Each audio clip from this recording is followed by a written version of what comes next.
দুটি অংশ।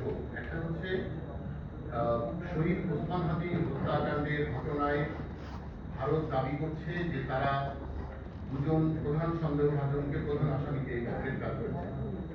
ভারতের গণমাধ্যমে খবরটি বেশ জোরে সোরে প্রচারিত হয়েছে।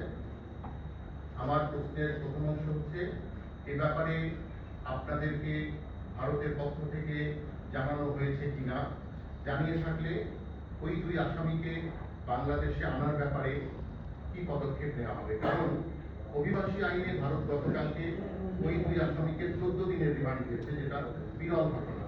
এতে আমাদের মনে হতেই পারে যে ভারত ওই দুই আসামিকে ফেরত দিতে বিলম্ব করবে। এই জন্যই জানতে চাচ্ছি যে ভারত আপনাদেরকে জানিয়েছে কিনা, এবং জানিয়ে থাকলে তাদেরকে ফেরত আনার ব্যাপারে কি ব্যবস্থা নেওয়া হয়েছে।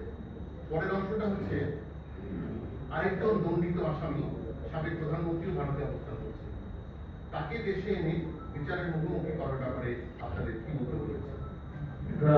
কূটনৈতিক চ্যানেলে ফরেন মিনিস্ট্রি থেকে তাদের সাথে যোগাযোগ হয়েছে, তারা এই ব্যাপারে কার্যক্রম গ্রহণ করছে। হয়তো অচিরেই ইনশাল্লাহ আমরা দেখতে পারবো তারা বাংলাদেশে আমরা আনতে সক্ষম হব। আমার নাম কামরুজ্জামান।